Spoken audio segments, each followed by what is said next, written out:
I'm going to take you through the story of reserve currencies, and I will look at that with in mind what could happen in the future and what the conditions could be of some possible change.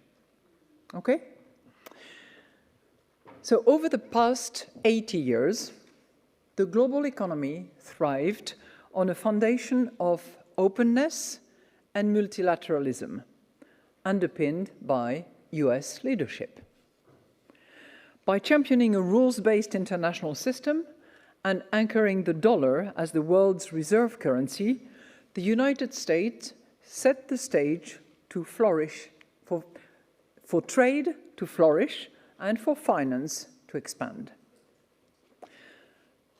The global order proved extremely beneficial for Europe, whose founding liberal principles aligned seamlessly with it. But today, as you hinted, this is fracturing. Multilateral cooperation is being replaced by zero-sum thinking and bilateral power plays. Openness is giving way to protectionism, and there is even uncertainty about the cornerstone of the system, the dominant role of the US dollar. All else equal, this fracturing can pose risks for Europe. Our economy is deeply integrated into the global trading system, with exports accounting for close to 1/5 of our value added, and it supports 30 million jobs in Europe. Any change in the international order that leads to lower world trade or fragmentation into economic blocs will be detrimental to our economy. Sad. Yes, but with the right policy responses, there could also be opportunities. The changing landscape could open the door for the euro to play a greater international role. So what is the situation today? Today, the euro is the second global currency, accounting for around 20% of foreign exchange reserves, compared with 58% in the case of the US dollar. So 20% euro, 58% US dollar. Increasing the international role of the euro can have positive implications for the euro area. Let me mention 3 of them. First, it would allow EU governments and businesses to borrow at a lower cost, helping boost our internal demand at a time when external demand is becoming less certain. Second, it would insulate us from exchange rate fluctuations, as more trade would be denominated in euro, protecting Europe from more volatile capital flows. And third, it would protect Europe from sanctions or other coercive measures. So in short, it would allow Europe to better control its own destiny, giving us some of what Valéry Giscard d'Estaing, some 60 years ago, called the exorbitant privilege. He was referring to the dollar at the time. So how is this change likely to happen? History suggests that it is far from guaranteed. The euro will not gain influence by default. We will have to earn it. For the euro to increase its global status, history tells us that we need to build on 3 foundations, each of which critical to its success. First foundation, Europe must ensure that it has a solid and credible geopolitical foundation by maintaining steadfast commitment to open trade and underpinning it with security capabilities. Second foundation, Europe must reinforce its economic foundation to make it a top destination for global capital, enabled by deeper and more liquid capital markets. Third foundation, we must bolster our legal foundation by defending the rule of law and by uniting politically so that we can resist external pressure. So before I explore each of those three foundations that I have described, I would like to take us back into a little bit of recent history and what that history can teach us. Shifts in the global currency landscape are not unprecedented in monetary history. There have been previous episodes where the world's leading currency issuer has actually taken steps that have called that leadership, its own leadership, into questions, yet without ultimately jeopardizing it. Let me give you three circumstances. The US dollar took over from the pound sterling as the world's leading reserve currency in the mid-20s, with its share in foreign exchange reserves rising to 64% in 1931. But this leading position, which it had acquired, did not stop the United States from taking measures to unilaterally change the international monetary order. And I'm not here talking about 1944 and the Bretton Woods institution. I'm talking about 1933, when President Roosevelt suspended gold convertibility to fight the deflationary forces of the Great Depression. He dismissed European demands for fixed exchange rates with the argument that, and I quote him, "the sound internal economic system of a nation is a greater factor in its well-being than the price of its currency." Move forward, 1970s, early 70s, President Nixon ended the Bretton Woods system by unilaterally suspending dollar convertibility to gold and imposing a 10% import tariff. Faced with growing imbalances between US current account deficits and the surpluses of Western Europe and Japan, Treasury Secretary John Connolly, remember, famous for saying, "the dollar is our currency, but it's your problem," declared also, and I quote him, "no longer can considerations of friendship or need or capacity justify the United States carrying so heavy a share of the common burdens." On both occasions, 1933, 1970s, there was a decline in the standing of the US dollar as a foreign reserve currency. In the 30s, it fell from, remember, 64 in 31 to around 20% of global foreign exchange reserves in a matter of a few years. In the 70s, it fell from about 70% to 50% 2 decades later. But on neither of those two occasions, there was a robust alternative currency that could take over on short notice. In the 30s, the pound sterling was already declining, while in the 70s, the Deutschmark and the yen were backed by markets that were too small. So what did investors do? They had no alternative currency. They flocked to gold. The share of gold in foreign reserves increased by about 20 percentage points in the 30s to 70%, and almost double to 60% in the 70s. So they all flocked to gold.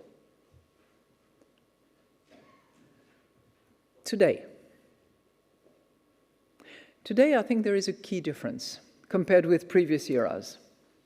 With the euro as the world's second largest currency, there is another international currency alongside the dollar. Well, yes, but some of you have looked at the price of gold and have seen movements. So we have not yet convinced investors. Work to do. Over the recent years, the dollar's share in global foreign exchange reserves has indeed fallen, with its current level of 58% being the lowest since 1994. In parallel, central banks have been accumulating gold at a record pace, almost matching the levels seen during the Bretton Woods era. The share of gold in global foreign reserves has reached around 20%, which is almost on a par with the euro, a little over. So let's now go back to those three foundations that I have mentioned earlier. Three foundations indispensable for a currency to reach that global status of international reserve currency. And in each of the three cases, geopolitical, economic, legal, we will see that Europe has many of the key ingredients for success, but they need to be brought together in order to reinforce the foundations. So action is in order. Let me start with the first one, the geopolitical foundation. The starting point is indeed a credible geopolitical foundation which rests on both a country's role in global trade, but also on the strength of its military alliances. A currency's exposure to trade is especially important as it provides the initial pathway to wider international use. In the mid-20s, for instance, the dollar overtook the pound sterling as the leading form of trade credit before it became the leading reserve currency. Once a currency captures a larger share of trade invoicing, its role in international banking and finance, and ultimately as a reserve asset, becomes self-reinforcing. Higher demand for the currency enhances its role as a store of value and further encourages investors to hold it. So as a major actor in global trade, Europe already has a key ingredient of a strong geopolitical foundation, creating the potential for a virtuous circle of euro internationalization to unfold. Why is that? Well, you know it all. The EU has the largest network of trade agreements in the world.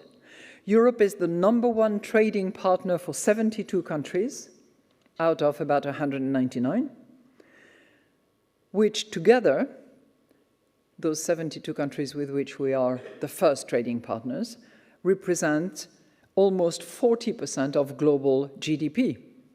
And this status is reflected in the share of the euro as an invoicing currency, which stands at around 40%, more than double its share as a reserve currency. So 20% of the reserves, 40% of the invoicing.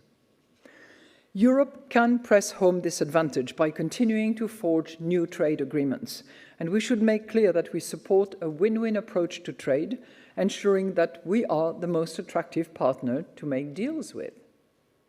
We can do deals too. Sorry.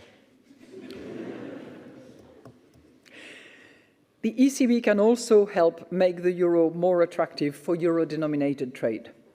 We are working currently, and the work will be completed shortly, on a potential digital euro, and we are pursuing initiatives to enhance cross-border payments in euro, which could potentially facilitate international cross-border transactions in the future. And we know that we have to move fast. We also extend swap lines and repo lines to key partners, and by doing that, we safeguard against euro liquidity shortages abroad, disrupting the smooth transmission of our monetary policy, which in turn encourages those partners to transact more in euro. But there is a limit to how much a currency can grow simply by virtue of being open to trade. In fact, the euro's share of global export invoicing is already today as large as that of the US dollar. But we are not closing the gap in reserve currency status. And this is probably because investors, and especially official investors, also seek geopolitical assurance in another form. They invest in the assets of regions that are reliable security partners and can honor alliances with hard power. So a credible geopolitical foundation must also rest on robust military partnerships. This dual strength, trade and security, is essentially what we can learn from the US dollar's dominance. It is not just a product of economic fundamentals, but it is also powerfully reinforced by US security guarantees. These guarantees not only deepen trade ties, but have been shown to boost a currency's share in foreign reserves by up to 30 percentage points. There is great literature in that respect.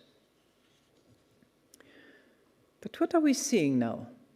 We are seeing a major shift in Europe towards rebuilding our hard power, with important initiatives underway at the national, including in Germany, and at the EU levels.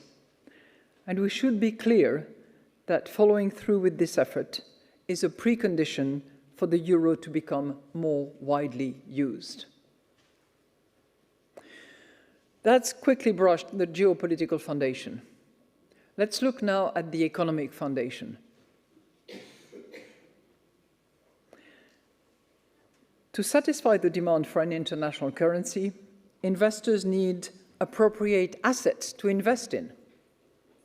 And this is why a strong economic foundation, one that provides opportunities for growth and opportunities to invest in growth, is equally essential.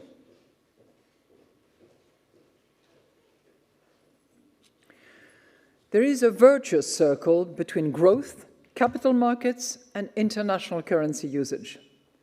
Growth generates robust rates of return, which makes investors want to hold assets in a particular currency. And capital markets provide investment opportunities and channel funds back into growth. Virtuous circle.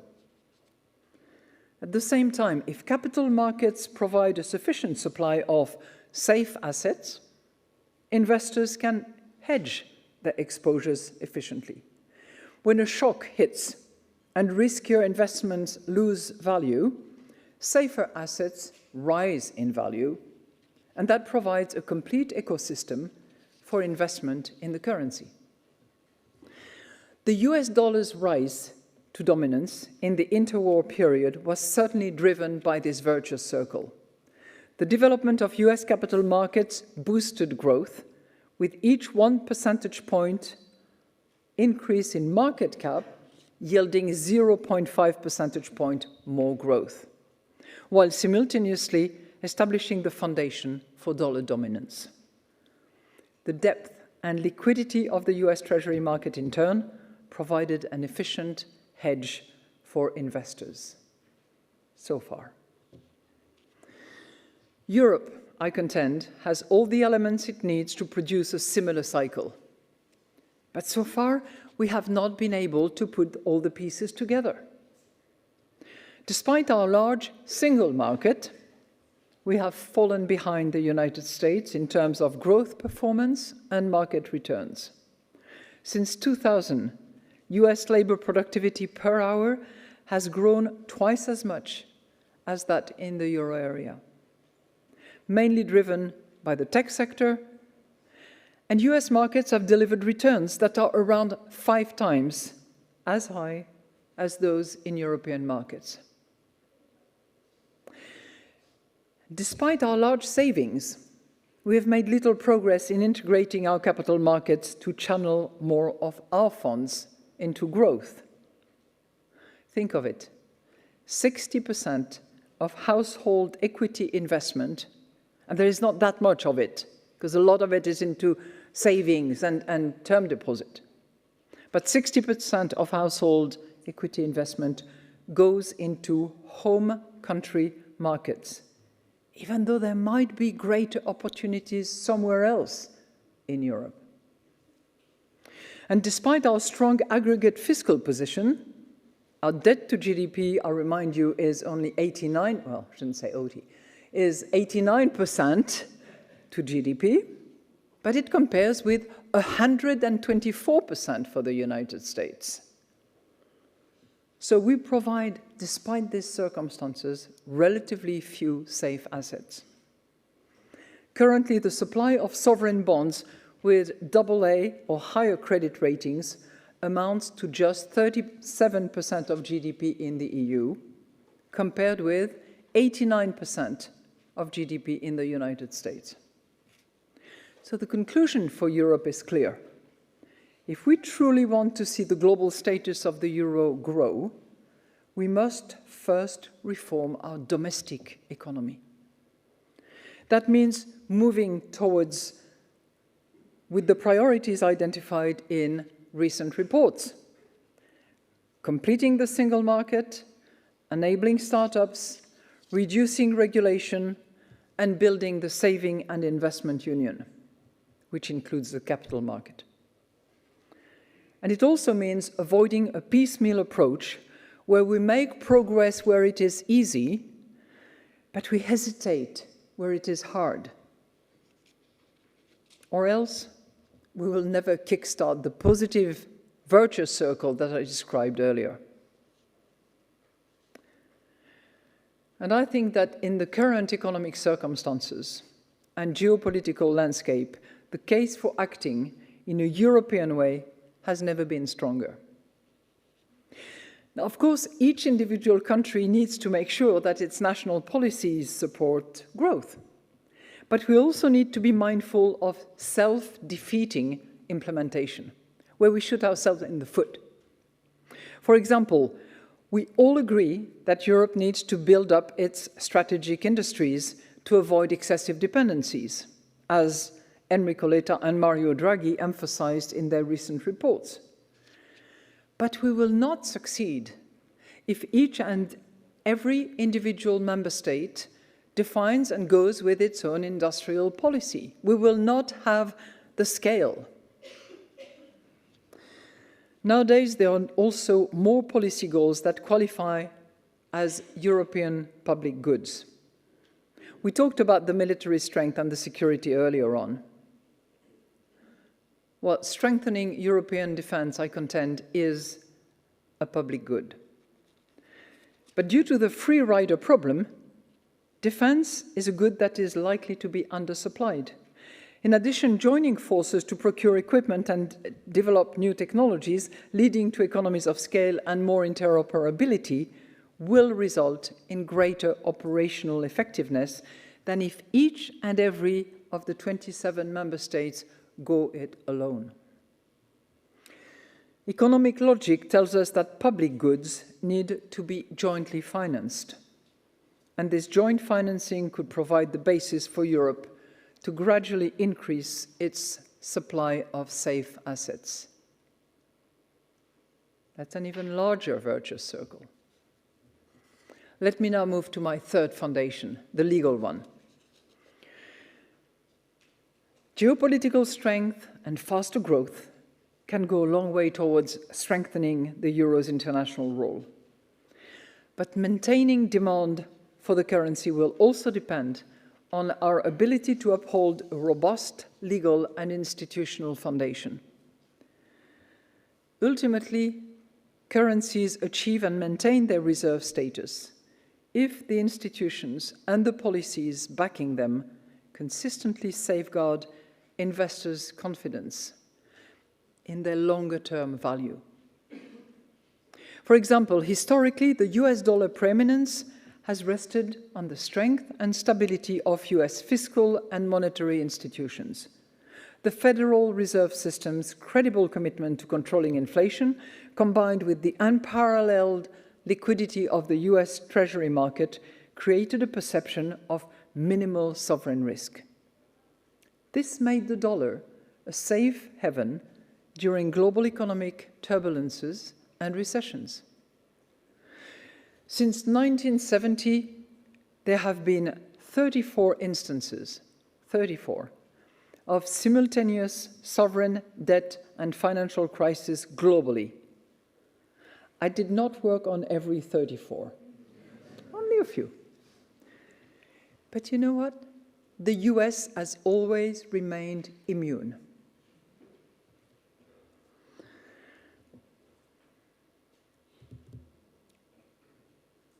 But when doubt emerges about the stability of the legal and institutional framework, the impact on currency use is undeniable and fast. These doubts have materialized in the form of highly unusual cross-asset correlations since April 2nd this year, with the US dollar and the US Treasuries experiencing sell-offs even as equities fail. Very unusual movement. The same doubts are also mentioned by investors who are turning to gold. 2/5 say they are doing so as a hedge against rising geopolitical risk. Given this context, the EU has a legitimate reason to turn its commitment to predictable policymaking and the rule of law into a comparative advantage. This commitment is baked into how the EU works. The positive side of our often slow and complicated decision-making processes, yes, is that checks and balances are always respected. We have also enshrined into law the independence of our key institutions, like the ECB, in ways that are hard for politicians to threaten. But relying on the fact that our bureaucratic systems are hard to change is not enough.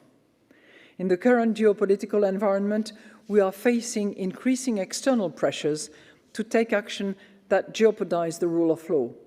And we will only be able to resist these pressures if we are more politically united and able to speak with a single voice. As we potentially enter a renewed era of great power rivalry, with countries being asked to take side, we are likely to find ourselves under pressure to make decisions that are not necessarily in our own interest. But if we take this opportunity to unite, and preferably to reform our institutional structure by enabling more qualified majority voting in areas where a single vote has often held back the collective interest of the 26 other countries, that would enable us to act decisively as a united Europe. We would then be in a much stronger position to defend and uphold our values, and as a result to defend and uphold the global confidence that is associated with an international reserve currency. So I've described for you those three foundations: the current situation, a bit of the history and what the US has had the benefit of, and I have flashed for you what it would take for those three foundations to be strengthened, brought together, in order to strengthen our currency and earn the confidence of investors. In the history of the international monetary system, there are moments when the foundations that once seemed unshakable suddenly begin to shake. The Belgian-American economist Robert Triffin described this with great clarity. He observed that nations' confidence in the international monetary system depends on the reliability of the reserve currency, which, to use his own words, is highly dependent on individual countries' decisions. But moments of change can also be moments of opportunity. The ongoing changes create the opening for a global euro moment. And this is a prime opportunity for Europe to take greater control of its own destiny. But let's not fool ourselves. It is not a privilege that will be bestowed upon us because of who we are, what we stand for, and the values we uphold. It will have to be earned together. Thank you.